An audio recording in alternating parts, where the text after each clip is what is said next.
আমাদের অনন্য স্টোরি সকল প্রকার পার্ট গল্প দেখতে আমাদের চ্যানেলটি সাবস্ক্রাইব করে পাশে থাকা বেল আইকনটিতে ক্লিক করে অল নোটিফিকেশন অন করে দিন। আল্লাহর দোহাই লাগে, তোমার এই প্রতিবাদী তুমি অন্য কোথাও সময় করবে। এখন আপাতত আমি আর আমার মেয়ে এই ঝামেলা থেকে উদ্ধার হয়ে নেই। এরপর তুমি কেস ঠুকো, যা মন চাই তাই করো, আমি কিছু বলবো না। নবনীতা তার জামা কাপড়ের স্তূপ দেখে সন্দিহান চোখে বলল, কোথায় যাচ্ছ তোমরা? মিসেস রোকেয়া কাপড়গুলো সুটকেসে রাখতে রাখতে বলল, আমি আর প্রথা আমার বাপের বাড়ি যাচ্ছি, আপাতত সেখানেই থাকবো। আর আমরা? চটপট প্রশ্ন করলো নবনীতা। মিসেস রোকেয়া গজরাতে গজরাতে বললেন, জাহান্নামে যাও তোমরা। আমার কি? এসব করার আগে আমাকে জিজ্ঞেস করেছিলে? যত বড় মুখ না তত বড় কথা। গিয়েছে ফাহাদের সাথে ঝামেলা বাঁধাতে, এখন বুঝো ঠেলা। নবনীতা ব্যস্ত হয়ে জানতে চায়, আর মামার কি হবে? তোমার মামার কি হবে আমি জানি না, তুমি তো খুব গলাবাজি করো তোমার মামা করে। এখন দেখো তোমার মামার তুমি কি করবে। কথা শেষ করে তিনি অন্য কাজে ব্যস্ত হয়ে পড়লেন। নবনীতা তার পিছু পিছু গিয়ে অস্থির হয়ে বলল, না মামি, এটা হয় না। ফাদার একটা শিক্ষা হওয়া দরকার। আমি কোনো ভুল করিনি, তাই না মামি?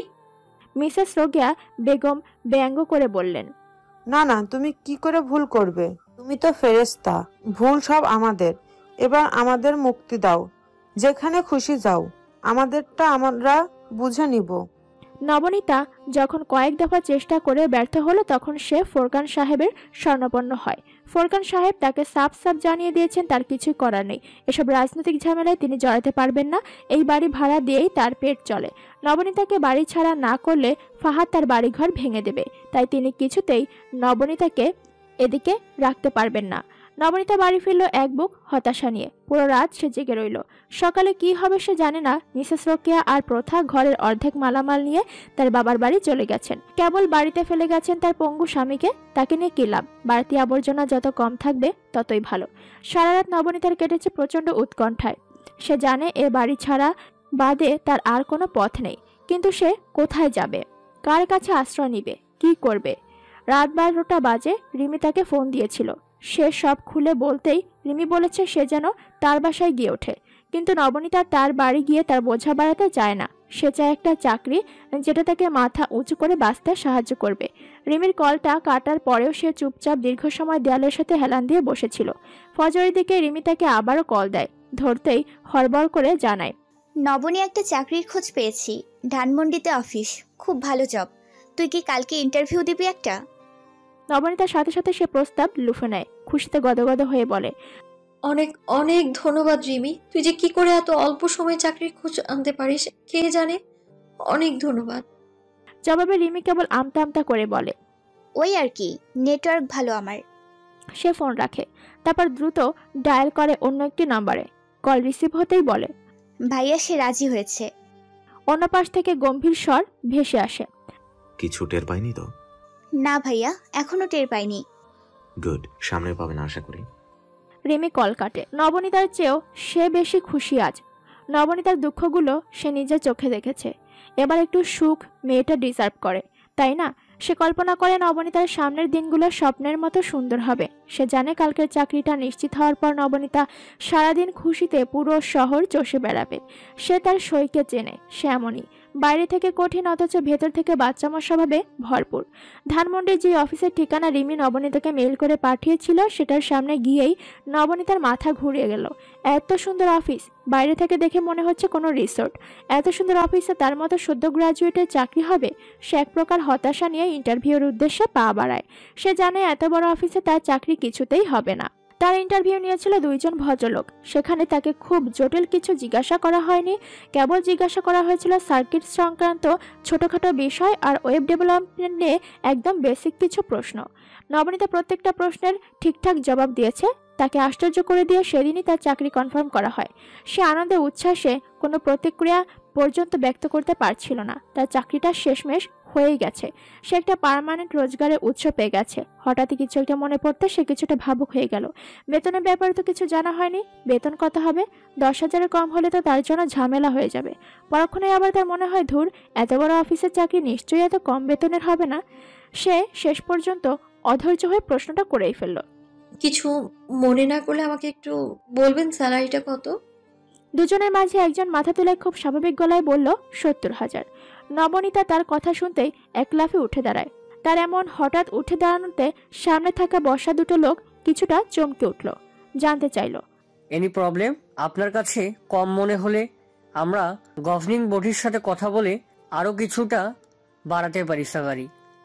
নবনীতার সঙ্গে সঙ্গে দুই হাত নাড়তে নাড়তে বলল, না না, এমন কিছু না, আমি খুব খুশি, আমার কোনো সমস্যা নেই। প্লিজ গভর্নিং বডিকে এমন কিছু বলবেন না।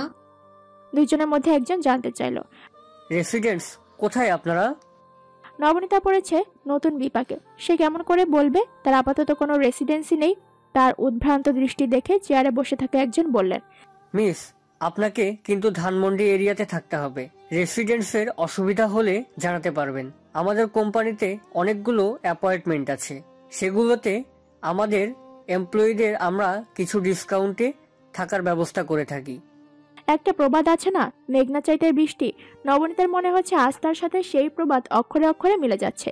সে চেয়েছিল 1000 একটা চাকরি, অথচ পেল 70,000 টাকার চাকরি। 70,000 উচ্চারণ করতেও কষ্ট হয় নবনীতার। সবকিছু কেমন অবিশ্বাস্য মনে হচ্ছে। আবার নাকি তারাই স্বল্প মূল্য রেসিডেন্স প্রোভাইড করবে। নবনীতার সাথে এসব হচ্ছেটা কি? সে তো এত কিছু আশা করেনি। সেদিন বিকেলেই তাকে তার অ্যাপার্টমেন্ট দেখানো হলো। এত সুন্দর বাসা দেখে নবনীতার মনে হচ্ছিল সে খুশিতে কেঁদে ফেলবে। কাল রাত সে একটা আশ্রয়ের জন্য ছটফট করছিল, আর আজ এত সুন্দর অ্যাপার্টমেন্টটা তার। সে জানে এর ভাড়া ডিসকাউন্টেও বেশ চওড়া হবে, তবে তাতে কি, বেতনটাও তো কম নয়। এই টাকায় সে আরামে সবকিছু করতে পারবে। নবনীতা সারাদিন মনে মনে বিড়বিড় করলো, 70,000, 70,000, 70,000। বিকেলে তার অ্যাপার্টমেন্টের চাবি তাকে বুঝিয়ে দেওয়া হলো। বলা হলো প্রথম মাসের বেতন পেয়েই সে যেন ভাড়া মিটিয়ে দেয়। বাড়ির ভাড়া 40,000 টাকা, কিন্তু নবনীতার জন্য ভাড়া মাত্র 20,000 টাকা। সে তাদের কর্মচারী বলে কথা। নবনীতার কথা অত্যধিক খুশিতে জড়িয়ে যাচ্ছিল। সে তবুও নিজেকে ধাতস্থ করে বলল, আপনারা কি প্লিজ আপনাদের গভর্নিং বডির কাউকে আমার সাথে কথা বলিয়ে দিবেন? আমি তাকে একটা বারের জন্য ধন্যবাদ দিতে চাই।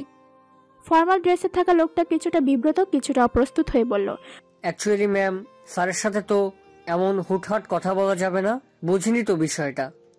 নবনীতা কপাল চাপড়ায়, জোরে জোরে মাথা নেড়ে বলে, সে তো কত বড় কোম্পানির মালিক, তার কি এত সময় আছে? আমারই মাথা ঠিক নেই। আচ্ছা, আপনি একটু তার সাথে দেখা হলে জানিয়ে দিবেন প্লিজ। নবনীতা সেদিন ইচ্ছে মতো টাকা খরচা করলো। তার হাতে যত টাকা ছিল পুরোটাই ঢেলে দিল আজেবাজে কেনাকাটায়। বিকালের একটু পরেই সে উবার বুক করে সাদেক সাহেব, শুভ্রা আর চিত্রাকে তার নতুন বাড়িতে নিয়ে আসে। সবকিছু একটু গুছিয়ে সে রিমিকে চতুর্থবারের মতো কল দিয়ে বলল, কোথায় তুই? এখনো এলি না যে? রিমি আলগোছে হেসে বলল, আসছি, পথেই আছি। তুই এত হম্বিতম্বি করছিস কেন? আসছি আমি, একটু অপেক্ষা কর। বিভাকে নিয়ে রিমি নবনীতার নতুন অ্যাপার্টমেন্টে পা রাখতেই কোথা থেকে নবনীতা ছুটে এসে তাকে শক্ত করে জড়িয়ে ধরল। শুধু জড়িয়ে ধরে ক্ষান্ত হয়নি, চট করে তার দুই হাতে দুটো চুমু খেলো। কৃতজ্ঞতা ভরা কণ্ঠে চেঁচিয়ে চেঁচিয়ে বলল, থ্যাংক ইউ রিমি, তুই যে কোথা থেকে এত ভালো চাকরির খোঁজ পেয়েছিস জানি না আমি। ওই দিকের মানুষগুলো এত ভালো। জানিস কি বলেছে ওরা আমায়? না তো, কিছু বলেছে? বলেছে এই মাসে বেতনটা আমায় আগেই দিবে, কারণ আমি স্টুডেন্ট। রিমি অবাক হওয়ার ভান ধরে বলল, চমৎকার তো, আল্লাহ তোর সহায় হয়েছে, বুঝেছিস? এই জন্য তোর কপাল খুলে গেছে। নবনীতার জবাবে কেবল প্রশস্ত হাসল। রিমি চারদিক দেখে বলল, সে কি, জিনিসপত্র তো খুবই কম, কেবল খাট আর তোষক আছে। নবনীতা নিরুদ্বেগ হয়ে বলল, হ্যাঁ, ওই বাড়িতে যা ছিল সবই ভ্যান দিয়ে এনেছি। আলমারি মামার ঘরে রেখেছি, তবে ড্রেসিং টেবিলটা আনিনি। নতুন কিনবো একটা। আর হাঁড়ি পাতিল সব মামি নিয়ে গেছে। ব্যাপার না, আমি টাকা পেলে কিনে ফেলবো। আপাতত সব অর্ডার করে খাবো। রিমি ঠোঁট উল্টে বড় বড় চোখ করে বলল, বাপরে, তুই তো পুরো বড়লোক হয়ে গেলি রে নবনীতা। দেখিস, বড়লোক হয়ে আবার আমায় ভুলে যাস নে। নবনীতার জবাবে কেবল মুচকি হাসে। রিমির কাঁধে আলতো চাপড় মেরে বলে, ধুর, এমন কিছুই না। সেদিন সন্ধ্যার পর খুব বেশি বৃষ্টি হলো। নবনীতা শুভ্রার সাদেক সাহেবের কাছে বিভা আর চিত্রাকে রেখে রিমিকে নিয়ে বহুতল ভবনটি থেকে বেরিয়ে এলো। চারদিকে ঝুমঝুম বৃষ্টির শব্দে পরিবেশটা ভীষণ উৎসব মুখর হয়ে উঠেছে। নবনীতা 2 হাত ছড়িয়ে বৃষ্টিতে ভিজল। রিমি খেয়াল করলো বৃষ্টির পানির সাথে তার চোখের পানি মিলেমিশে একাকার হয়ে যাচ্ছে। মেয়েটার সম্ভবত এই 5 বছরের অধিক সময় ধরে কাটানো যাযাবর জীবনের এই প্রথম একটু শান্তি, একটু আনন্দের দেখা পেয়েছে। যে মানুষটা তাকে এই আনন্দটুকু এনে দিয়েছে সে মানুষের কথা জানলে কি সে খুশি হবে? রিমি আনমনে হাসে। খুশি তো হতেই হবে। এই ভালোবাসার কাছে নবনীতাকে পরাস্ত হতেই হবে। নবনীতা বিল্ডিংয়ের সামনে খোলা জায়গায় 2 চোখ বন্ধ করে 2 হাত মেলে ভিজছিল। অদূরেই গাঢ় নীল তথা কালচে নীল রঙের ল্যান্ড ক্রুজারটা দীর্ঘ সময় ধরে থেমে তাকেই দেখছিল। এর মালিক নিজের সমস্ত ব্যস্ততাকে এক পাশে সরিয়ে সন্ধ্যা নামতেই এদিকে ছুটে এসেছে কেবল এই হাস্যোজ্জ্বল মুখটিকে সামনাসামনি এক নজর দেখার জন্য। গাড়ির জানালায় নবনীতার প্রতিচ্ছবি দেখা যাচ্ছিল। সে হাত বাড়িয়ে সেটা ছুঁয়ে দেয়। ইস, কি সুন্দর দেখাচ্ছে এই মেয়েটাকে। যাক, পরীর একটা সুন্দর ঘর হয়েছে এতদিনে। সে তার প্রতিচ্ছবি ছুঁয়ে দিয়েই বলল, তুমি কি তোমার এই ছোট্ট সংসারে আমায় ঠাঁই দিবে পরি? কথা দিচ্ছি আমি নিজেকে শুধরে নেব। জীবনের প্রতিটি দিনের নিজস্ব তাৎপর্য থাকে। কোনো কোনো দিন আমাদের কাছে ভীষণ গুরুত্বপূর্ণ, কোনো কোনো দিন আবার খুবই সাধারণ। শাহরিয়ার আরহামের আজকের দিনটি ভীষণ গুরুত্বপূর্ণ। কোনো সন্দেহ নেই আজ তার রাজনৈতিক জীবনের সবচেয়ে গুরুত্বপূর্ণ দিন। আজ জাতীয় সংসদ নির্বাচন। আগের রাতে সে ঘুমাতে পারেনি কিছুতেই। ভেতরটা কেবল ছটফট করছিল। এত উৎকণ্ঠা নিয়ে মানুষ বাঁচে কেমন করে আরহামের জানা নেই। মাঝে মাঝে তার মনে হয় এসবে না জড়ালেই ভালো হতো। কত সুন্দর ছিল তার জীবনটা। আলমারি খুলে পাঞ্জাবি বের করার সময় পাশের তাকে থাকা টি শার্ট আর ট্রাউজারগুলো অসহায় মুখ করে তার দিকে তাকায়। আরহামও অসহায় মুখে একবার তাদের দেখে। এসব পরে পরে আর বাইরে বাইরে টই টই করা হবে না। এখন সে পুরোদস্তর জেন্টলম্যান হয়ে গেছে। সে পাঞ্জাবি হাতে নিয়ে অলস ভঙ্গিতে হেঁটে যায়। রাজনীতিতে সে জড়িয়েছিল কৌতূহল, আগ্রহ আর জেদের বশে। তার মাথায় রাজনীতির ভূত চেপেছিল। এক প্রকার নেশার মতো হয়ে গিয়েছিল। মনে হচ্ছিল যে করেই হোক জিততেই হবে। হয়তো সে আজ জিতবে, হয়তো না। সে সত্যি আজ জিতবে। সব কেন্দ্র তার দখলে। হারার তো কোনো প্রশ্নই আসে না। একদিকে মন্ত্রী হওয়ার আনন্দ যেমন তাকে আচ্ছন্ন করে রাখে, অন্যদিকে নিজের উড়াধরা ব্যাচেলর লাইফের হঠাৎ পরিবর্তন তাকে হতাশ করে। সে আর সেসব নিয়ে মাথা ঘামায় না। জীবনে তো আর সব কিছু পাওয়া যায় না। সব নেশাকে ছাপিয়ে সে না হয় রাজনীতিকেই বেছে নিল। সে ঝটপট তৈরি হয়ে নেয়। আতরের শিশি থেকে গায়ে আতর মাখে। পাঞ্জাবির সাথে পারফিউমটা ঠিক যায় না, আতরই ঠিক আছে। যেদিন টি শার্ট আর ট্রাউজার গায়ে জড়াবে সেদিন সে ভোরে ভোরে বডি স্প্রে লাগাবে। সে তৈরি হয়ে দ্রুত নিচে নেমে আসে। আদি তাকে দেখে ভ্রু উঁচু করে বলে, কিরে, নার্ভাস? আরহাম স্মিত হেসে জবাব দেয়, কিছুটা। ব্যাপার না, তুই জিতবি, আমার মন বলে। সেদিন সকালের নাস্তায় অনেক কিছু রান্না হয়েছিল, কিন্তু আরহাম তার কিছুই খেতে পারেনি।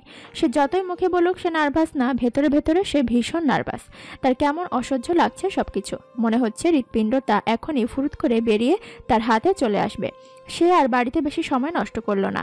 খাওয়া শেষে আদিকে নিয়ে বেরিয়ে গেল বাড়ি থেকে। অজিত ইতোমধ্যে কেন্দ্রে পৌঁছে গেছে। তাদেরও যত দ্রুত সম্ভব কেন্দ্রে যেতে হবে। নবনীতা, রিমির ডাকে বিরক্ত হয়ে চোখ খুলল নবনীতা। কাঁচা ঘুম ভাঙলে তার বিরক্ত লাগে, রাগ হয়। সে মুখ কুঁচকে বললে, সমস্যা কি? ডাকছিস কেন সকাল সকাল? ঘুমোতে দে না একটু। নবনীতার আজকে তার নতুন বাড়িতে 5ম দিন। গত পরশু সে বেতনের টাকা হাতে পেয়েছে। টাকা পেয়েই সে হাবিজাবি বহুত কেনাকাটা করেছে। আপাতত এই 2 দিন সে সেগুলো গোছাতেই ব্যস্ত। তার অ্যাপার্টমেন্ট 11 তলায়। এত উঁচু থেকে বাইরের দৃশ্য খুবই মনোরম দেখায়। একে তো আবাসিক এলাকা, তার উপর আবার এত উঁচুতে ফ্ল্যাট। নবনীতা প্রতিদিন বিকেলে 1 কাপ চা হাতে বারান্দায় এসে দাঁড়ায়। সে 2000 টাকা খরচা করে একটা টুলও কিনেছে, শুধুমাত্র বারান্দায় বসে চা খাওয়ার জন্য। এই সেই খরচাটুকু করেছে। মাঝে মাঝে তার ইচ্ছে হয় পুরো দুনিয়াটা কিনে ফেলতে। রাস্তায় যা দেখে তাই কিনতে মন চায় তার।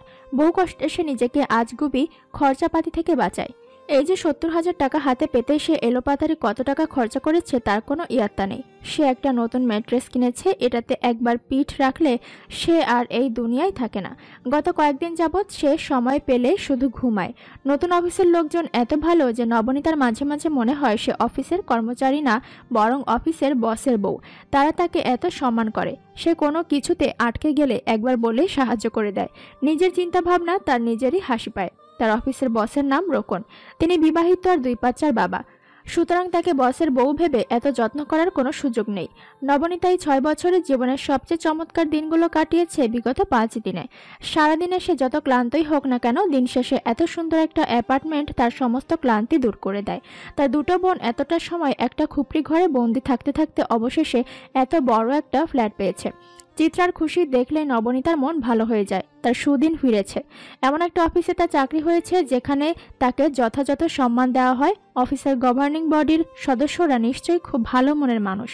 নবনীতা অপেক্ষায় আছে কবে একটা অফিসিয়াল ফেস্টিভ হবে আর সে অফিসের সিইওকে নিজ চোখে দেখবে। কত দয়ালু এই মানুষটা, নিজের নামটা পর্যন্ত প্রকাশ করতে চায় না। নবনীতার ফাইলে কোথাও তার নাম নেই। জনদরদি মানুষটা বোধহয় এমনই হয়, যারা নাম নিয়ে কোনো বড়াই করে না। নবনীতা নিজের মনে বিড়বিড় করে, সবাই কি ওই শাহরিয়ার আরহাম নাকি যে নিজের ঢোল নিজেই পেটায়? সারাক্ষণ একই গান গেয়ে যায়, আমি শাহরিয়ার আরহাম, আমাকে কে না চেনে। যত সব। নবনীতা ভালো আছে, ভীষণ ভালো আছে। লুবনাকে পড়ানো বাদে সে তার সব টিউশন ছেড়ে দিয়েছে। তার আর টিউশনের প্রয়োজন নেই। তবে লুবনাকে সে পড়ায় ভালোবেসে, টাকার চিন্তা থেকে নয়। কুরিয়ার অফিসের চাকরিটাও এখন আর করতে হয় না। নবনীতা কেবল সকাল থেকে বিকাল অফিস করে, বাড়ি এসে টুকটাক রান্না করে, এশা নামাজ শেষে লম্বা একটা ঘুম দেয়। কি আনন্দ, কি আনন্দ! এত সুখ নবনীতা রাখবে কোথায়? রিমি তাকে আবারও ডাক দিল। আজ তো নির্বাচন, তুই ভোট দিতে যাবি না? নবনীতা তার বুঝে আসা চোখটা টেনে টেনে খুলে নিদ্রাচ্ছন্ন গলায় বিড়বিড় করে, না যাব না। তোর আরহাম ভাইকে ভোট দেওয়ার প্রয়োজন নেই। সে এমনিতেই রাতের ভোটে বিজয়ী। গিয়ে দেখবি তোর আর আমার ভোট অন্য কেউ আগেই দিয়ে ফেলেছে। রিমি অধৈর্য হয়ে বলল, দেখ, আকবরিয়ে এত কথা বলিস না তো। এমন কিছুই হবে না। ওঠ, তুই রেডি হ। নবনীতা তক্ষণে উঠল না। আরও কিছুক্ষণ সেভাবেই নরম বিছানায় পড়ে রইল। দেয়াল ঘড়িতে সময় দেখাচ্ছে সকাল 9:30। নবনীতা মুচকি হাসে। আজকাল সে বড্ড দেরি করে ঘুম থেকে উঠছে। ঘুম থেকে উঠেই সে প্রথমে গেল রান্নাঘরে, গিয়ে স্টোভ জ্বালায়। আনাড়ি হাতে চুলের খোপা বাঁধে সে। ইদানিং টুকটাক রান্নাও করছে। আগে মিসেস রোকেয়া সব রান্না করতেন, এখন নবনীতা ইউটিউব ঘেটে নিজেই রান্না করে। এটা তার সংসার, এটা পরীর সংসার। এ সংসার পরীর নিজের মতো করেই সামলাবে। রিমি গতকাল এসেছিল বিভাকে নিয়ে, আর যায়নি। শাহাদাতের অবস্থা একটু ভালো। আইসিইউ থেকে কেবিনে শিফট করা হয়েছে। আশা করা যায় আরও মাসখানেকের মাঝে সে সুস্থ হয়ে যাবে। বিভা আপাতত রিমির কাছেই আছে। নবনীতা এখনো সব গুছিয়ে উঠতে পারেনি। তাছাড়া তার অফিস টাইমে বিভাকে রাখবে কিভাবে? নবনীতার এখন নিজেকে একেবারে পাকা গৃহিণী মনে হয়, যার কাজের কোনো শেষ নেই। স্বামী বাদে তার সংসারে সবই আছে। শুভ্রা এই বছর নতুন ভোটার হয়েছে। তার এক কথা, সে আরহাম ভাইকে ভোট দিতে যাবেই যাবে। নবনীতা কয়েক দফা তাকে চোখ রাঙিয়েও কোনো লাভ হয়নি। শেষ পর্যন্ত টুকটাক রান্না শেষে নবনীতা বিভা আর চিত্রকে ঘুম পাড়িয়ে সাদেক সাহেবের কাছে রেখে বেলা 12টার দিকে বাড়ি থেকে বের হলো। সে কেন্দ্রে পৌঁছাতে পৌঁছাতে দুপুর 1টা বেজে গেল। এই সময়টাতে তেমন ভিড় থাকে না, জনমানব বলতে গেলে খুবই কম। নবনীতা রিক্সা ভাড়া মিটে ক্লান্তিতে দুটো শ্বাস ছাড়ে। তারপর পাশ ফিরে শুভ্রাকে দেখে চোখ গরম করে বলে, চলুন ম্যাডাম, আপনার মূল্যবান ভোট দিয়ে রাষ্ট্রকে ধন্য করুন। নবনীতা দ্রুত হেঁটে ভেতরের দিকে পা বাড়ায়। তারা যেই কেন্দ্রে ভোট দিতে এসেছে সেটা একটা পুরনো স্কুল। তার পরনে আজ কালো রঙের জামা, গায়ের ওপর শালের মতো জড়িয়ে রাখা ওড়নার রঙও কালো। আরহাম তখন তোফাইলের হুন্ডার উপর বসে এই কেন্দ্রে তার কর্মীদের সাথে কথা বলছিল। তার হাতের সিগারেটটা কেবল অর্ধেকই শেষ হয়েছিল। এমন সময় গেটের দিকে তাকাতেই সাথে সাথে সে সেটা মাটিতে ফেলে পা দিয়ে পিষে ফেলল। গভীর দৃষ্টিতে সামনের দৃশ্যটুকু দেখলো কালা জামা গায়ে জড়িয়ে একটি মেয়ে মূল ফটক দিয়ে ভেতরে ঢুকছে। বরাবরের মতোই প্রসাধনী বিহীন মুখশ্রী, তবে অন্যান্য দিনের চেয়ে খুব বেশি প্রাণবন্ত দেখাচ্ছে তাকে। তার চুলগুলো বেনি করে একপাশে ছেড়ে রাখা হয়েছে। চোখে মুখে তার বিরক্তির ছাপ। আরহাম মুচকি হাসে। সে ভালো মুখে থাকে কখন? তার পেছন পেছন হন্তদন্ত হয়ে ভেতরে আসে রিমি। এসেই এদিক সেদিক চোখ নিয়ে কাউকে খুঁজল। খুঁজে পেতেই একগাল হাসল। ইশারায় সালাম দিল। আরহামও সে সালামের জবাব দিল ইশারায়। আরহাম আজকে অনেকগুলো কেন্দ্রে গিয়েছে। আদি, আরিশ, ওয়াজিদ সবাই নির্বাচনের কাজে ব্যস্ত। এত কেন্দ্রে ছুটতে ছুটতে রীতিমতো পা ব্যথা হচ্ছে তার। এত কিছুর মাঝেও আরহাম এই কেন্দ্রে এসেছে। আসার আগে অবশ্য রিমির থেকে খোঁজ নিয়ে এসেছে। রিমি এখন তার ভরসা। সে সময় ভিড় কম ছিল। নবনীতা, রিমি আর শুভ্রা 5 মিনিটের মধ্যে ভোট দিয়ে ক্লাসরুম থেকে বেরিয়ে এলো।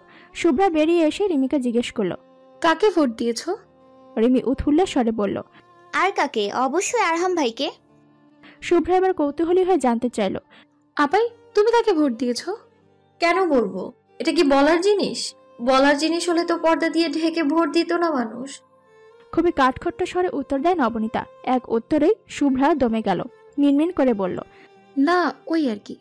শ্রেণীকক্ষের বাইরে করিডোরের মতো জায়গা ছিল। তারা বের হতে দেখলো আরহাম বুকে হাত বেঁধে সেখানে দাঁড়িয়ে আছে। তার সামনে বয়স্ক মতন একজন লোক দাঁড়িয়ে আছেন। দুজন নির্বাচন সংক্রান্ত কোনো বিষয়ে কথা বলছে। নবনীতা তাদের একটু কাছাকাছি যেতেই রিমি ইচ্ছা করে তাকে একটা ধাক্কা দিল। ধাক্কা খেয়ে নবনীতা তাল হারিয়ে 2 কদম সামনে এগিয়ে গেল। তার রোগা পাতলা শরীরটা মাটিতে পড়ার আগেই আরহাম একটু এগিয়ে এসে 2 হাত বাড়িয়ে শক্ত করে তার 2 কাঁধ চেপে ধরল। নবনীতা ঠিকমতো উঠে দাঁড়াতেই সবার প্রথমে আরহামকে দেখল, তারপরে দেখল তার কাঁধ।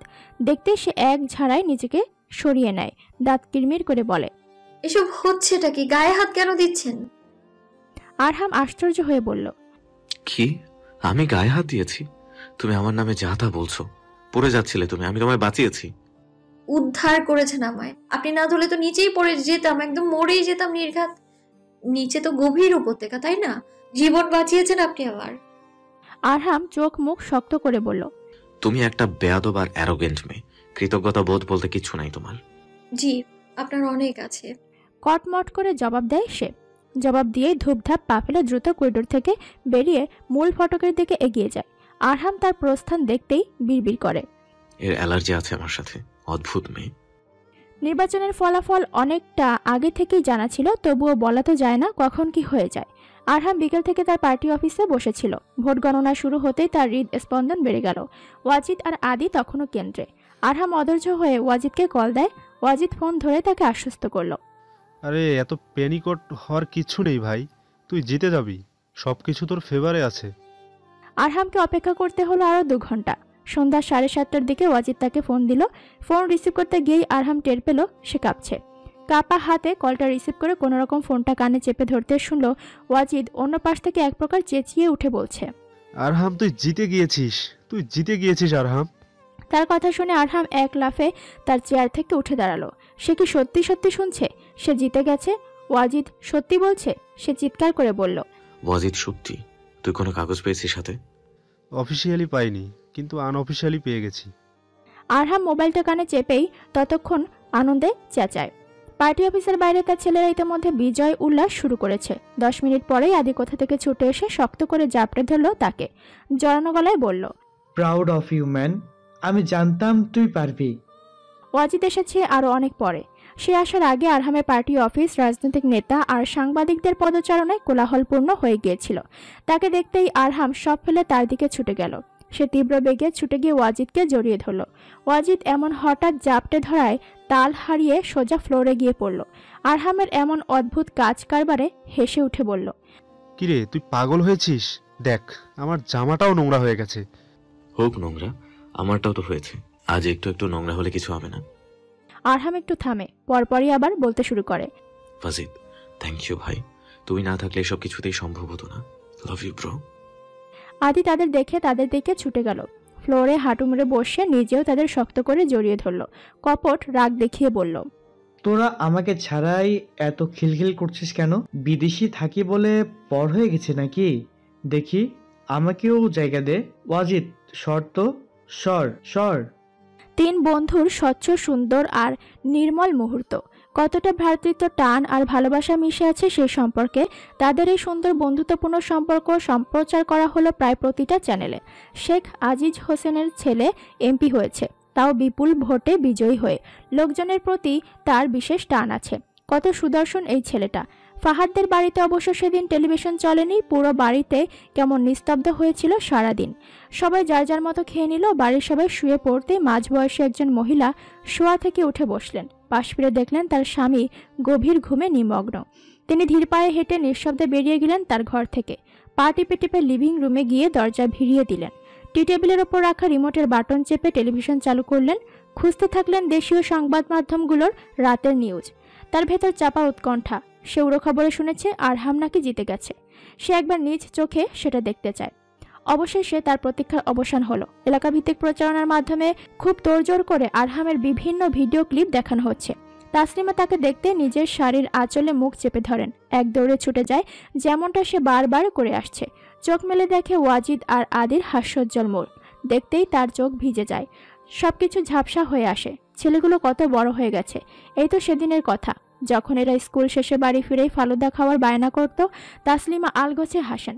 কত বড় হয়ে গেছে এরা, কত ছোট ছোট ছিল বাচ্চাগুলো। কাঁধে একটা স্কুল ব্যাগ, হাতে ব্যাডমিন্টনের র্যাকেট। সেই আদি আর ওয়াজিদ আজ এত বড় হয়ে গেছে। তাদের কি এখন মনে আছে তাসলিমার কথা? তারা কি তাদের সোনামায়ের কথা মনে রেখেছে, নাকি তাদের অভিমানী আর জেদি বন্ধুর মতো তারাও তাকে ঘৃণা করে? তাসলিমা আচমকা একলা ঘরটায় ফুঁপিয়ে উঠলেন। ছেলেটা এত বড় হয়ে গেছে, নির্বাচনে জিতে গেছে, অথচ তিনি ছুটে গিয়ে তাকে জড়িয়ে ধরতে পারছেন না, কপালে একটা চুমু খেতে পারছেন না। এর চেয়ে দুঃখজনক আর কি হতে পারে? তাসলিমা কয়েক দফা কান্না থামানোর ব্যর্থ চেষ্টা করলেন। বারবার হাত বাড়িয়ে স্ক্রিনে দেখানো ফুলের মাথা গলায় ঝুলিয়ে রাখা ছেলেটিকে ছুঁয়ে দিলেন। হাউমাউ করে কেঁদে উঠে বললেন, আমায় মাফ করো বাবা, দয়া করে আর আমার থেকে মুখ ফিরিয়ে নিও না।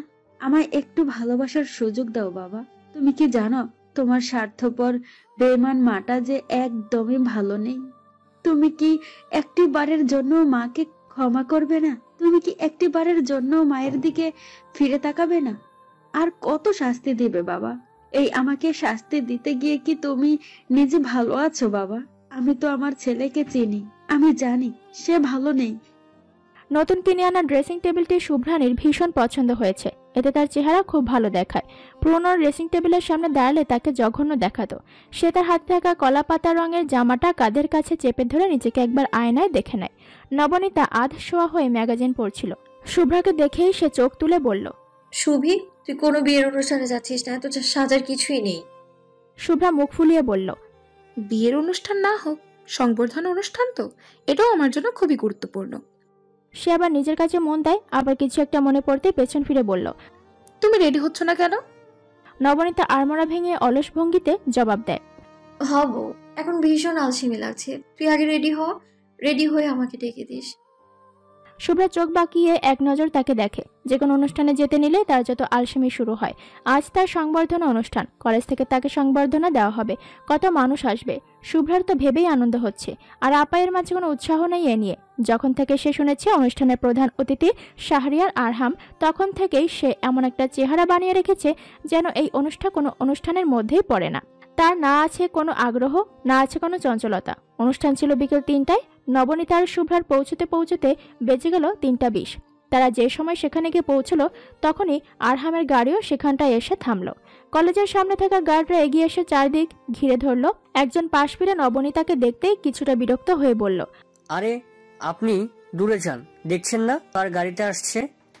নবনীতার চোখ বড় বড় করে বলল, দূরে যাব মানে?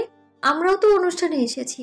আপনারা কি আমন্ত্রিত অতিথিদের সাথে এমন ব্যবহার করেন? এগুলো কেমন কথা? লোকটা তার কথা ভ্রুক্ষেপ তো করলই না, উল্টো দ্বিগুণ বিরক্ত হয়ে বলল, অন্য কোথাও গিয়ে প্রতিবাদ করুন আপা।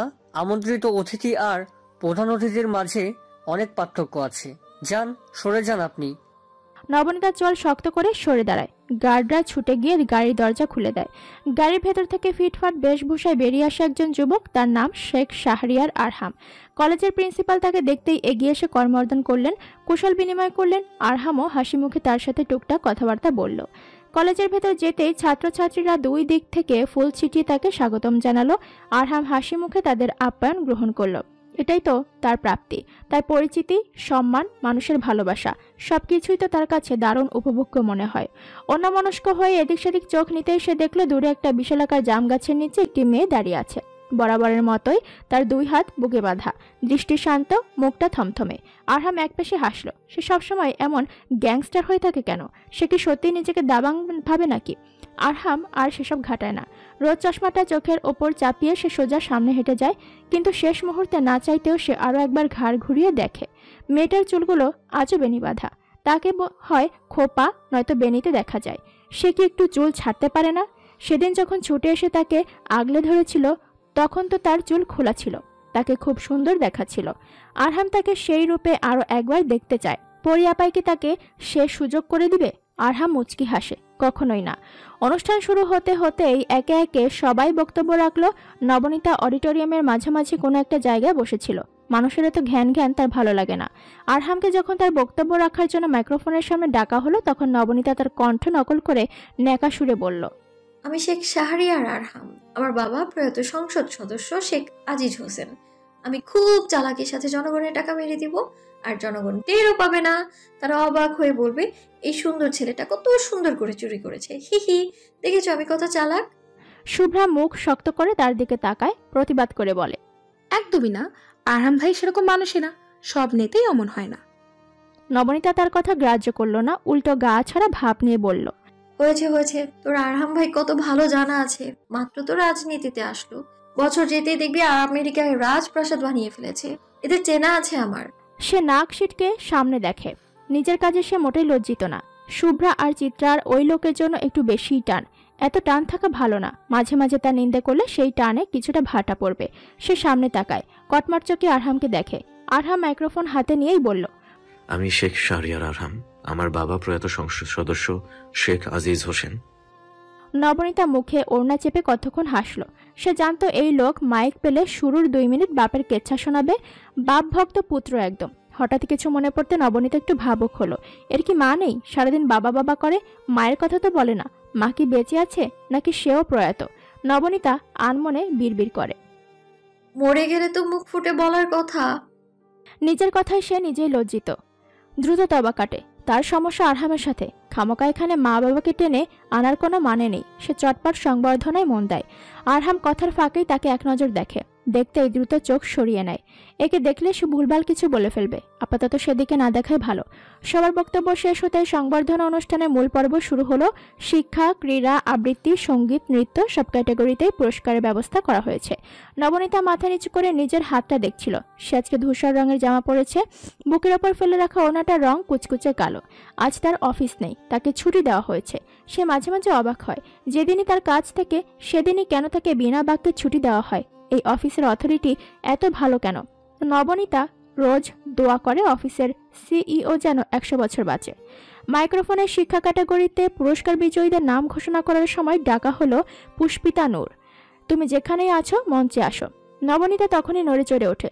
দ্রুত হাতে থাকা মুঠোফোনটি উপরে তুলে ক্যামেরা অন করে। আনন্দে তার নিঃশ্বাস বন্ধ হয়ে যাচ্ছে। শুভ্রা ছুটে যায় মঞ্চের দিকে।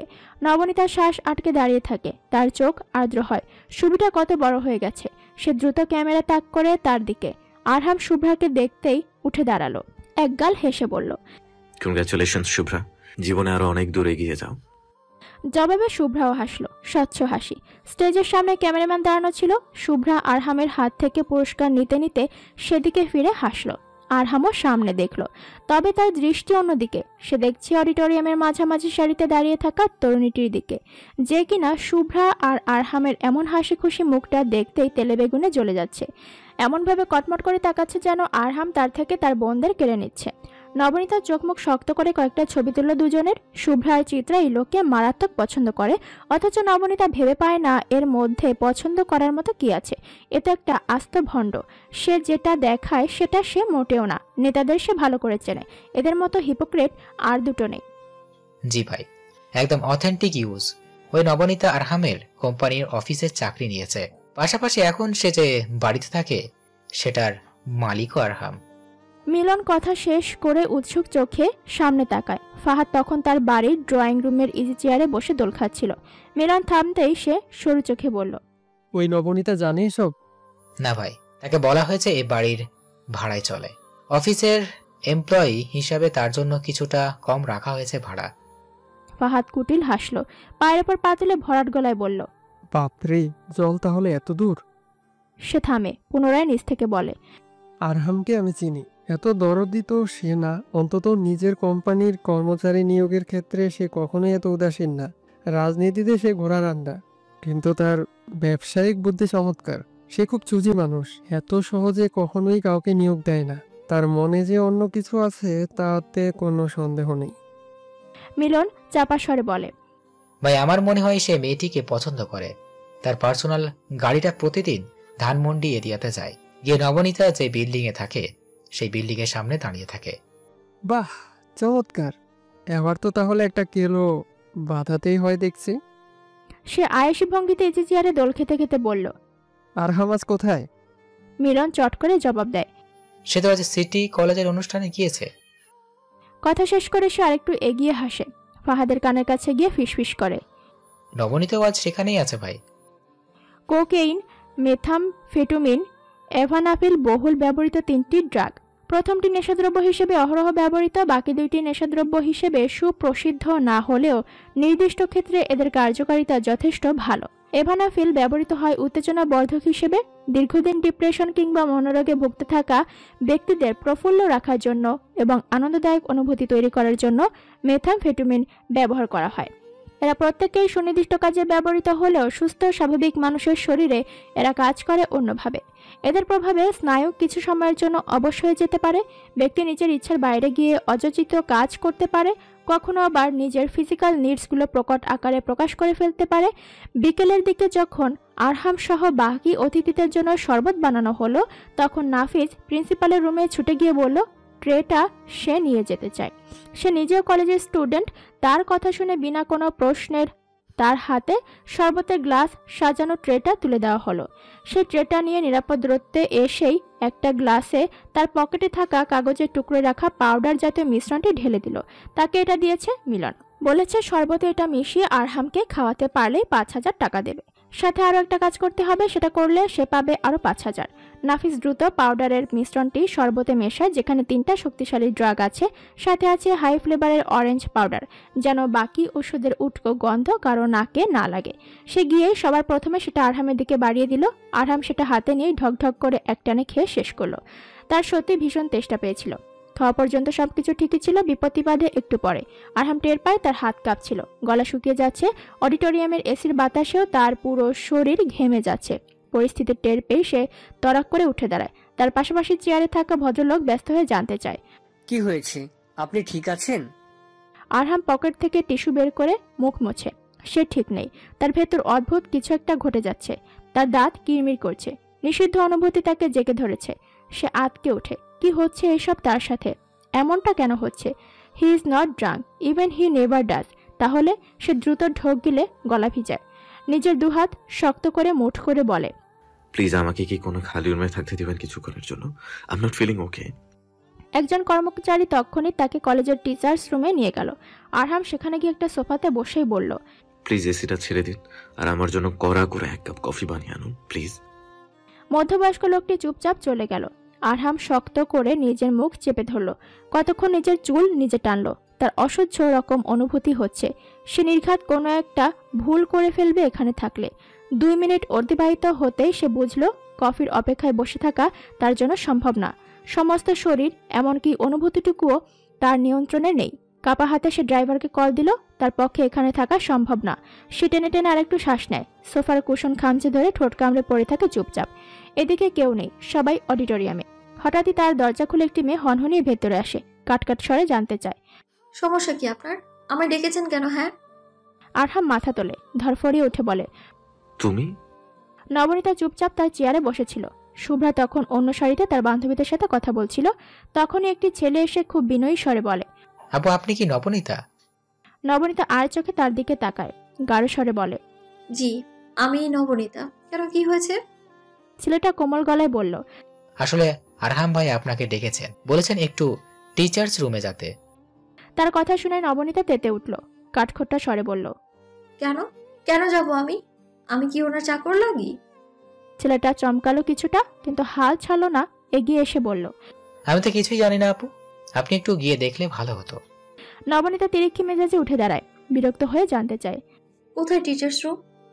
ছেলেটি আঙুল তুলে অডিটোরিয়ামের সামনে বিল্ডিংটা দেখায়। নবনীতা পার্স হাতে নিয়ে চোখ মুখ কুচকে দ্রুত সেদিকে পা বাড়ায়।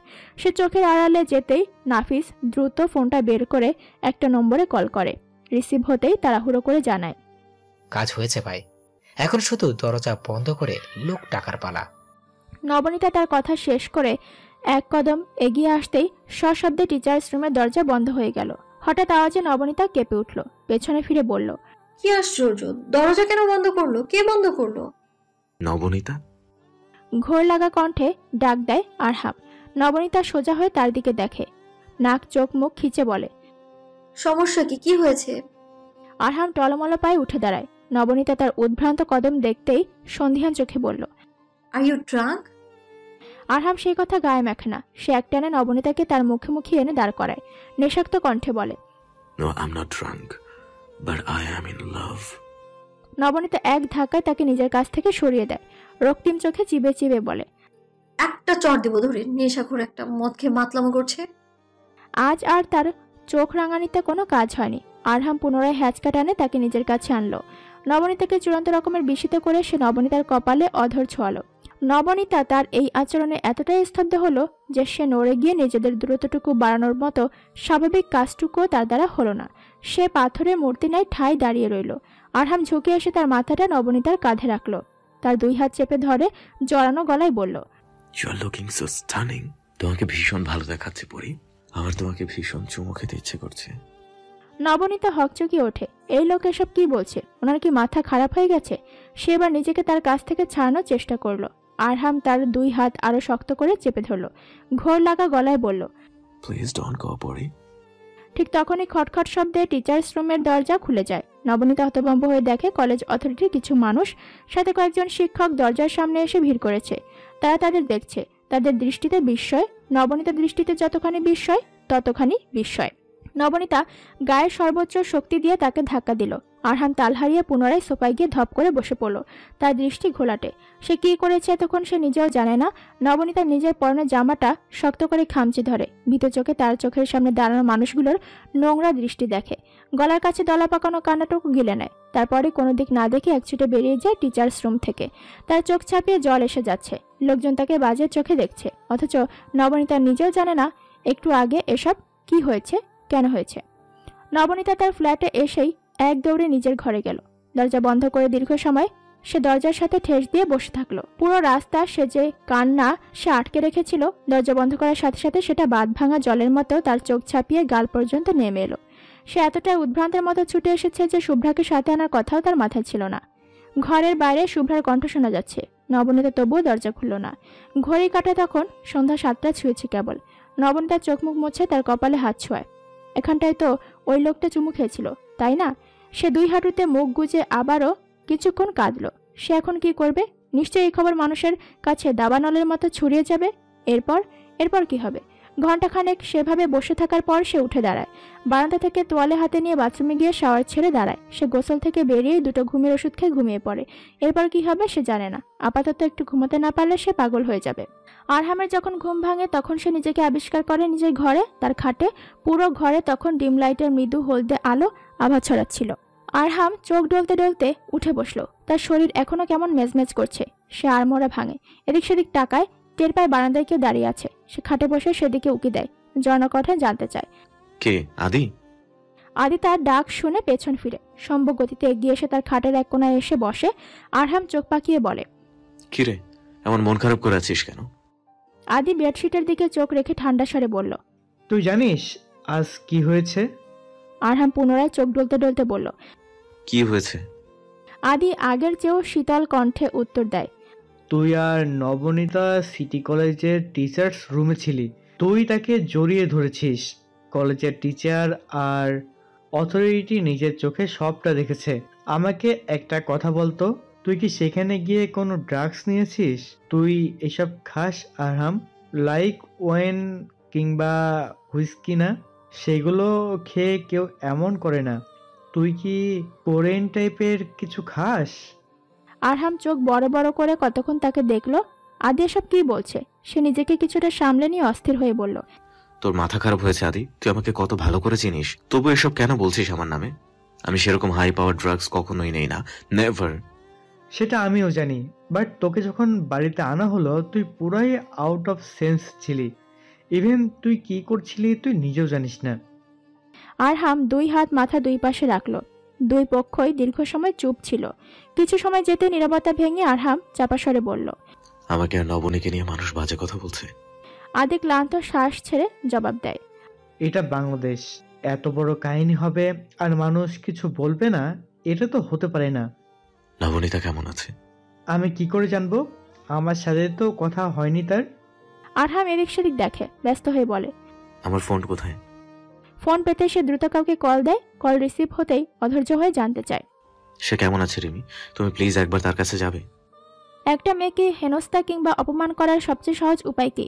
অবশ্যই সেটা তার চরিত্রে দাগ লাগিয়ে দেওয়া। ছেলেদের কখনো চরিত্রে দাগ লাগে না, মেয়েদের লাগে। 2 বাচ্চার বাপ হয়ে যাওয়া ছেলেটা ডিভোর্সের পরেও অনায়াসে 16 বছর বয়সের অল্প বয়স্কা মেয়েটিকে বিয়ে করে ফেলতে পারে। সমাজ তাতে বিন্দুমাত্র ভ্রুক্ষেপ করে না। কিন্তু সদ্য বিবাহিত মেয়েটি, যার হাতে মেহেদির রং শুকানোর আগেই স্বামী পরকালে পাড়ি জমান, তার নতুন সংসার বাধা নিয়ে সুশীল সমাজের বহু ফতোয়া আছে। একটি মেয়ে যাকে কিছুতে দমানো যায় না, কোনো ক্রমেই হারানো যায় না, তাকে হারানোর একটি সহজ উপায় তার চরিত্রে কাদা ছুঁড়ে দাও। যে কোনো অন্যায়ের তীব্র প্রতিবাদ করা মেয়েটি মিথ্যা অপবাদ থেকে নিজেকে কেমন করে বাঁচাবে, কেমন করে প্রমাণ করবে তার চরিত্র খারাপ না। মানুষের ভেতর যে বিশ্বাস একবার ঢুকে যায়, সেটা কি কোনোভাবে দূর করা যায়? নবনীতার পরবর্তী 2টো দিন কেমন গিয়েছে সে নিজেও জানে না। তার প্রতিনিয়ত মনে হয়েছে সে মরে যাচ্ছে, আতঙ্কে, ভয়ে, লজ্জায়। সে নিজের মুঠোফোনটা হাতে পর্যন্ত নিতে পারত না। মানুষ তাকে নিয়ে যা তা বলছে, যেভাবে পারছে সেভাবে হেনস্থা করছে। নবনীতা এদের মুখ কেমন করে বন্ধ করাবে? কেউ যখন তোমায় বলে তুমি একটা চরিত্রহীনা, তখন তাকে কেমন করে জবাব দিতে হয়, কেমন করে তাকে বিশ্বাস করানো যায় যে সে ভুল? বিশ্বাসের ওপর তো কারো নিয়ন্ত্রণ নেই। নবনীতা প্রখর আত্মসম্মানে ভরপুর একটি মেয়ে, যে দৃপ্ত কদমে আত্মবিশ্বাসের সাথে শহরের রাস্তায় হেঁটে বেড়াতো। সে মেয়েটা একটা সম্পূর্ণ অপ্রত্যাশিত ঘটনার জের ধরে নিজেকে গৃহবন্দী করলো। সে নিজের সোশ্যাল মিডিয়াতেও যেতে পারতো না, কারণ তার ভয় হয় নিজেকে নিয়ে বানানো কুৎসিত কেচ্ছাগুলো পড়তে তার গা গিনগিন করে। মূলধারার নিউজ চ্যানেলগুলো কখনোই মানুষের ব্যক্তিগত জীবন নিয়ে বাড়াবাড়ি করে না, এসব বিষয়ে তারা বরাবর নির্লিপ্ত থাকে। তবে সামাজিক যোগাযোগ মাধ্যমের সংবাদ চ্যানেলগুলো কেবল মুখিয়ে থাকে এ ধরনের ঘটনার নিউজ করার জন্য। দেখা গেল ঘটনা যা ঘটেছে তার চেয়েও দ্বিগুণভাবে সেটা প্রকাশ করা হচ্ছে। নেতার সাথে তরুণীর বন্ধ ঘরে ভিডিও ফাঁস, এ ধরনের কুৎসিত শিরোনামে সংবাদ প্রচার করা হচ্ছে। নবনীতা এসব দেখতেই 2 হাত মুখে চেপে ধরে। সে অফিসে ফোন করে জানিয়ে দিয়েছে সে কয়দিন ছুটি চায়। বরাবরের মতো অফিস বিনা বাক্যে তার ছুটি মঞ্জুর করেছে।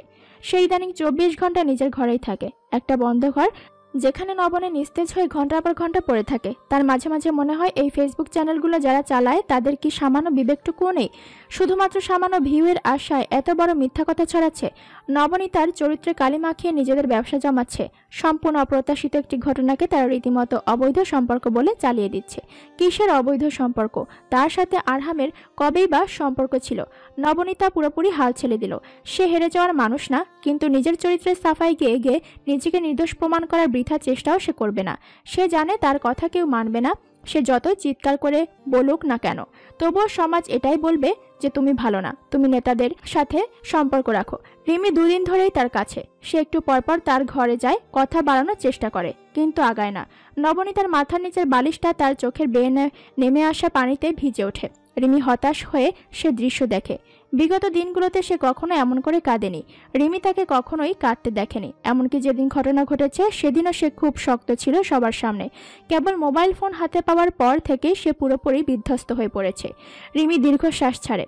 মেয়েটা জীবনের শত শত প্রতিঘাতে এমন করে ভেঙে পড়েনি কখনো। সে তো বারবার পড়ে গিয়ে পুনরায় উঠে দাঁড়ানোর মানুষ। প্রখর রোদে ঝলসে গিয়েও শক্ত হয়ে ঠায় দাঁড়িয়ে থাকা মেয়েটার অবেলার বৃষ্টিতে বারবার মূর্ছা যাচ্ছিল। যতবারই সে রিমিকে দেখলো ততবারই একটা কথাই বলল, সামাজিক যোগাযোগ মাধ্যমে তাকে নিয়ে ভুল বলা হচ্ছে। সেদিন সেখানে এমন কিছুই হয়নি, সে কিছুই করেনি, সে এসবের কিছুই জানে না।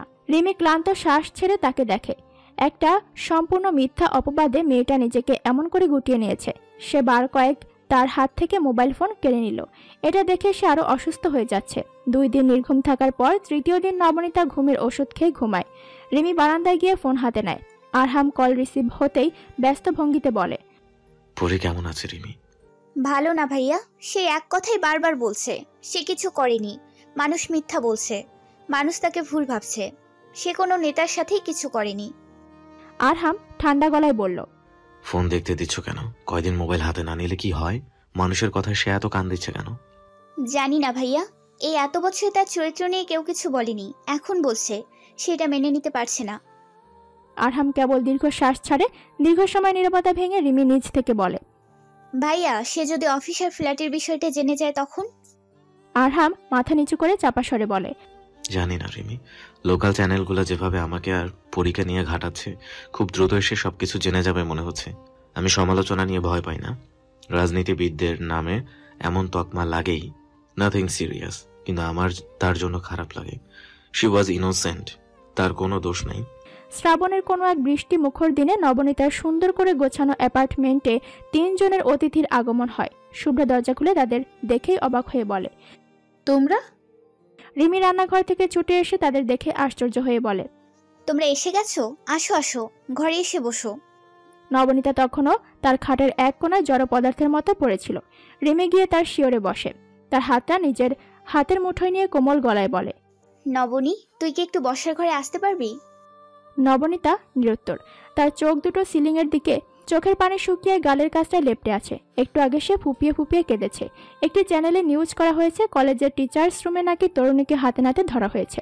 এটা দেখার পর নবনীতা বালিশে মুখ চেপে গলা ছেড়ে চিৎকার করেছে কতক্ষণ। হাতে নাতে এই শব্দটা কি আদৌ তার সাথে যায়? সে কি কোনো পাপ করেছে যে ধরা খাবে? তার সাথে এত অবলীলায় এই বিশেষণ জুড়ে দিল।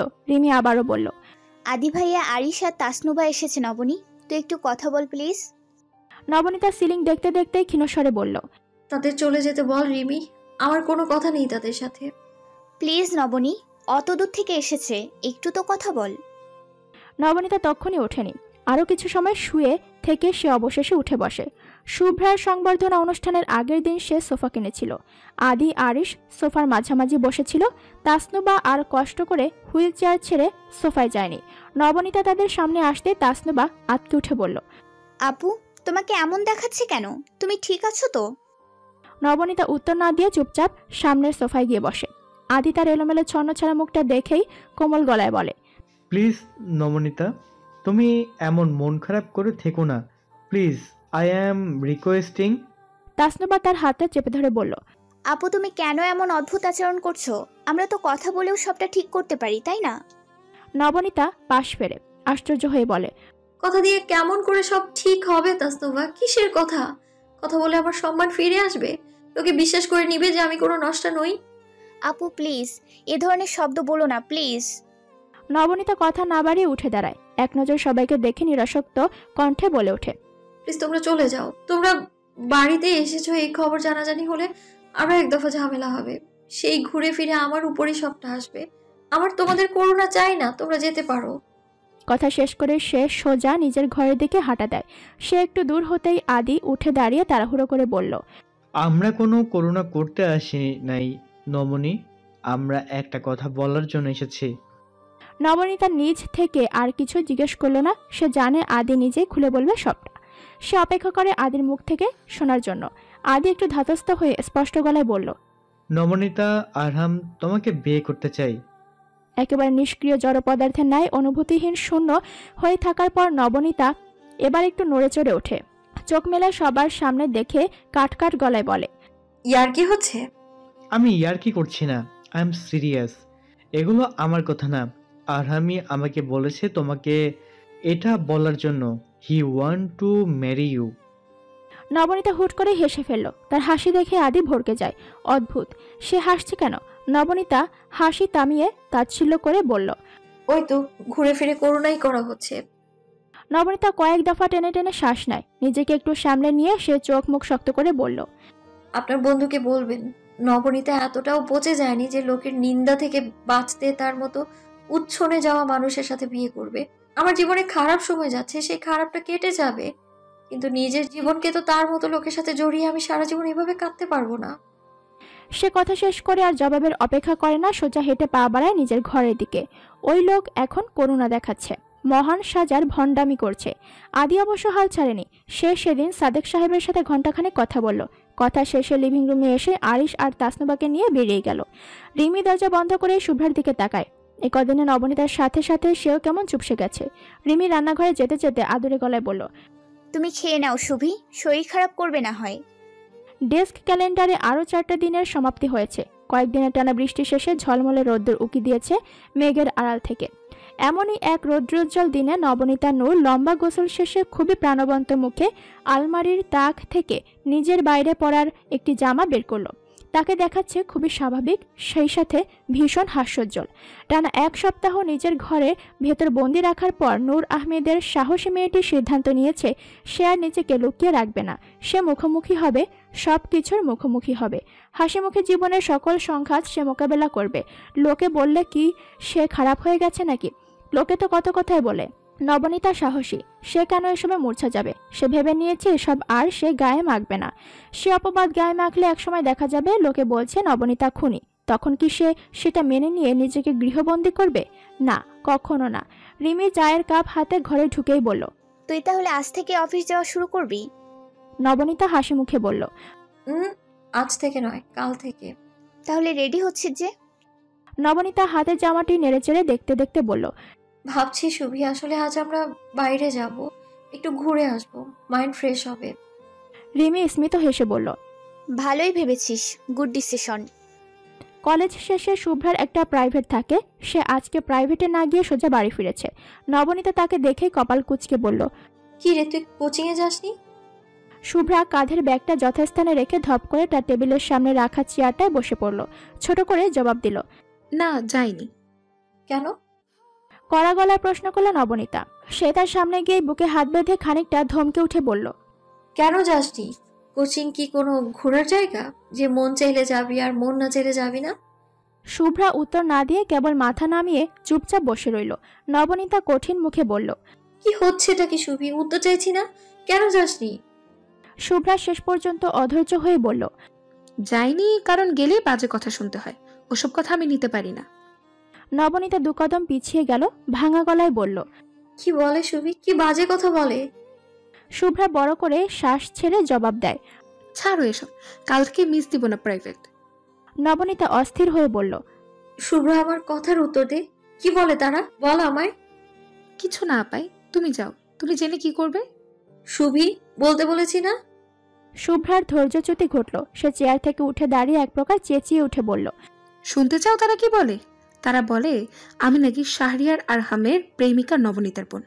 আমার বোনের সাথে আরহামের বহু দিনের অবৈধ সম্পর্ক। আমার বোন দেখতে হেব্বি সুন্দর, সে শরীর দিয়ে সে শাহরিয়ার আরহামকে কাবু করেছে। আরহাম জাস্ট তাকে ভোগ করে, কিন্তু বিয়ে করে না। শুভ্রার প্রতিটা বাক্য নবনীতার বুকে গিয়ে বিঁধল ধারালো কোনো তীরের মতো। তার মনে হচ্ছে তার হৃদযন্ত্রে কেউ ছুরি বসিয়ে বারংবার তাতে আঘাত করছে। তার চোখ ছলছল করে ওঠে। সে কাপা কণ্ঠে বলে, শুভি, আমাকে বলে কোনো লাভ নেই আপাই। মানুষ এটাই ভাবে, আমার কলেজের প্রতিটা মানুষ এটাই ভাবে তোমাদের মধ্যে খুব ঘনিষ্ঠ সম্পর্ক। তোমাদেরকে তো বহুবার একসাথে দেখা গিয়েছে। তুমি হচ্ছে তার প্রেমিকা, যাকে সে কোনো দিন বিয়ে করবে না। শুভি, তুই তো জানিস এগুলো সব মিথ্যা, তাহলে কেন তাদের মুখের উপর কোনো জবাব দিলি না তুই? শুভ্রা এক হাত সামনে তুলে তাকে থামিয়ে দিয়ে বলল, থাক আপাই, হয়েছে। এত শত মানুষের মুখের উপর জবাব দেওয়ার রাইটই আমার নেই। আমি কয়জনের মুখ বন্ধ করব? আমার পক্ষে তোমার মতো এত সাহসী হওয়া সম্ভব নয়। ক্ষমা করবে আমায়। তুমি তোমার প্রতিবাদ চালিয়ে যাও, আমি পারবো না। শুভ্রা থামল। কয়েকবার শ্বাস ছেড়ে পুনরায় বলতে লাগলো, তোমার তো কোনো সমস্যা নেই আপাই। তোমার সামনে তো কেউ কিছু বলে না, বলে তো সবাই তোমার পেছনে। সেগুলো আমাদের শুনতে হয়। তোমার কি? তুমি তো দিব্যি সুখে আছো। নবনীতা নির্বাক হয়ে কেবল তার কথা শুনল। এত জোর গলায় শুভি তার সাথে কথা বলছে। তার বোন শুভ্রা তাকে এমন করে বলছে। নবনীতাকে চূড়ান্ত রকমের হতবাক করিয়ে দিয়ে শুভ্রা তার তর্জনী নবনীতার দিকে তাক করে বলল, তুমি জানো আপাই, তুমি যে মাঝে মাঝে অতিরিক্ত জেদ ধরো। আহাম ভাইয়ের সাথে বিয়েতে রাজি হলে কি এমন হতো? তুমি মরে যেতে? ভাইয়া তোমায় জানে মেরে ফেলতো? না, কিছুই হতো না। মাঝখানটায় আমি, মামা, চিত্র, আমরা সবাই বেঁচে যেতাম। কিন্তু না, তুমি তো জেদ ধরবি, তেজ তো তুমি দেখাবে। তোমার এই ইগো আর তেজের কারণে তুমি বিয়েটা ভেঙে দিলে। যাও, একটু সব কিছু ঠিক হওয়ার সম্ভাবনা ছিল, তুমি সব ভেস্তে দিয়েছ। খুব ভালো করেছো, তুমি জিতে গেছো আপাই। কিন্তু কখনো সময় পেলে আমাদের কথাও ভাববে আপাই। আমরা কোনো কুকুর বিড়াল না, আমাদেরও একটু শান্তিতে রাস্তাঘাটে যাওয়ার অধিকার আছে। আমরাও। শুভ্রা কথা শেষ করার আগে নবনীতা গায়ের সর্বশক্তি দিয়ে তার গালে একটা চড় বসায়। শুভ্রা ধাতস্থ হওয়ার আগে সে তাকে আরও একটা চড় দেয়। রিমি আওয়াজ শুনে হন্তদন্ত হয়ে ছুটে এলো। নবনীতা তাকে তৃতীয়বার প্রহার করার আগে রিমি তাকে শক্ত করে জাপটে ধরল। এক প্রকার ধমকে উঠে বলল, কি করছিস এসব?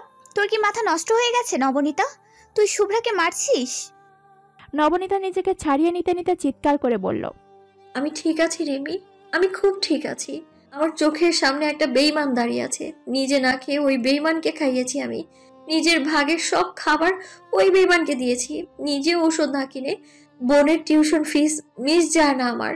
সেই বোন আমাকে সুন্দর প্রতিদান দিয়েছে। সে জানতে চাইছে আমি কি করেছি। শুভ্রা সাথে সাথে বিরোধ করে বলল, মিথ্যে কথা, আমি সেটা বলিনি একবারও। নবনীতা ছুটে গিয়ে তাকে আরো একটা চড় মেরে দাঁতে দাঁত পিষে বলল, একদম চুপ, একদম মেরে ফেলবো বলে দিলাম মুখের উপর তর্ক করলে। আমি মিথ্যেবাদী তাই না? বেয়াদব কোথাকার, তুই আর কোনোদিন আমায় বোন ডাকবি না, যা চোখের সামনে থেকে দূর হ তুই।